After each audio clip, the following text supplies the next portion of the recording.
প্রিয় শৌখিন ছাদবাগানী বন্ধুরা, আপনাদের সকলকে আমার শৌখিন ছাদবাগান ইউটিউব চ্যানেলে জানাই সাদর সম্ভাষণ।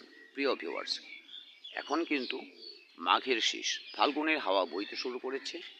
এই সময় যদি আপনাদের পেয়ারা গাছগুলোকে প্রুন না করেন তাহলে কিন্তু ভালো ফলন আশা করা যায় না। ভিউয়ার্স, আমরা সকলেই জানি পেয়ারা গাছে কিন্তু নতুন শাখা থেকে পত্রমঞ্জরি এবং পুষ্পমঞ্জরি একসাথে বেরিয়ে আসে। সেহেতু পুরাতন শাখাগুলো আমরা ছেটে দেব। এই পুরাতন শাখায় কখনো কোনো ফুল হবে না।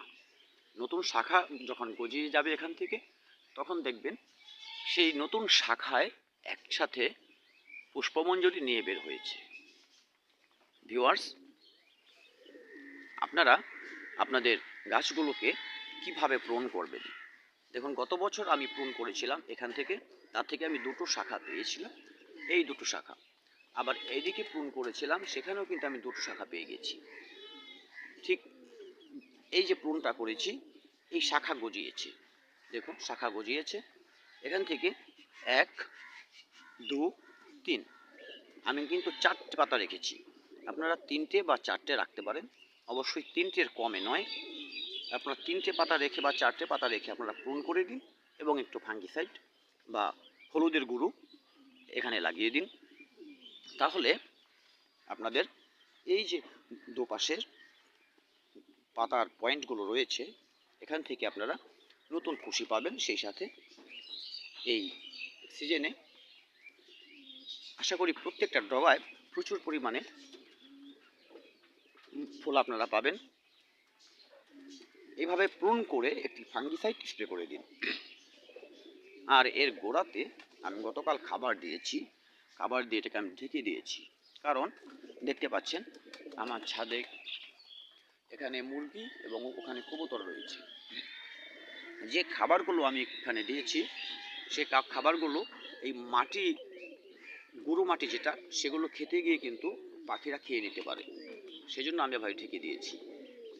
এদিক থেকে সতর্ক থাকতে হবে যাতে কোনো পাখি আমাদের এই গাছের গোড়ার যে খাবারটা আমরা দিচ্ছি সেটা খেয়ে আহত না হয় বা মারা না যায়।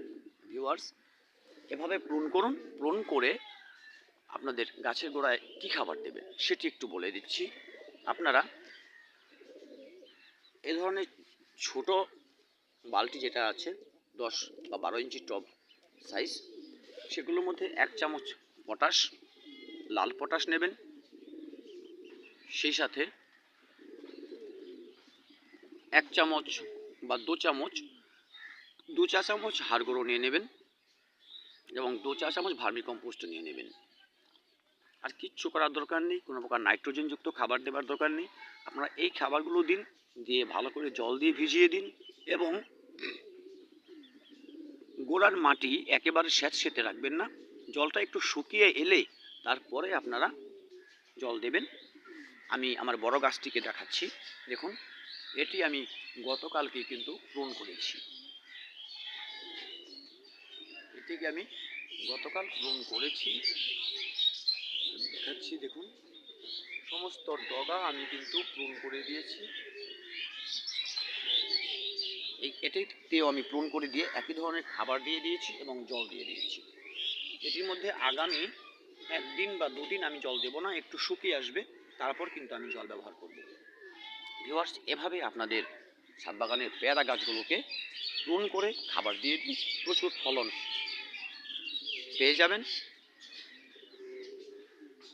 আর যখন মুকুলটা চলে আসবে পেয়ারা গাছে, অর্থাৎ পত্রমঞ্জরিটা পুষ্পমঞ্জরির সাথে নিয়ে বেরোতে শুরু করবে, তখন আপনারা একটি কীটনাশক ব্যবহার করবেন। কারণ পেয়ারা গাছে কিন্তু একটি সাদা মাছি পোকা বাসা বাঁধে এবং সে মাছি পোকাটা কিন্তু ছোট ছোট পেয়ারা যখন গুটি বাঁধতে থাকে তখন তার গায়ে ডিম পেড়ে দেয়, যে কারণে পেয়ারা গাছে প্রচুর পরিমাণ পেয়ারা পোকা হয়ে যায় এবং ঝরে যায়।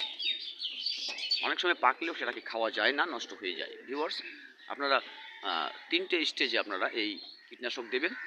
যখন ফুল আসা শুরু হবে তখন, যখন পেয়ারা একটু মার্বেল আকারের হবে তখন, আর এই যে প্রুন করে দিলেন, প্রুন করে দেবার পরে একবার। এই 3টে স্টেজে আপনারা দিতে পারেন, তাহলে আপনাদের গাছ কিন্তু সুস্থ সবলভাবে প্রচুর পেয়ারা নিয়ে চলে আসবে আপনার গাছে। ভিউয়ার্স, যত্নই আপনার জন্য প্রচুর ফলন দিতে পারে, আর এজন্য একটু কষ্ট করতেই হয়। আপনারা এই পরিচর্যাটুকু একটু কষ্ট করে করুন, ফলাফলটা নিজে চোখেই দেখতে পারবেন। ভিউয়ার্স, ভিডিওটি দেখার জন্য সকলকে ধন্যবাদ। আমার চ্যানেলটি সাবস্ক্রাইব করে আমার পাশেই থাকবেন, যাতে আগামী ভিডিওগুলো আপনাদের কাছে দ্রুত পৌঁছে দিতে পারি। আগামী ভিডিও দেখার আমন্ত্রণ রইল। ততদিন ভালো থাকবেন সবাই। ধন্যবাদ সকলকে।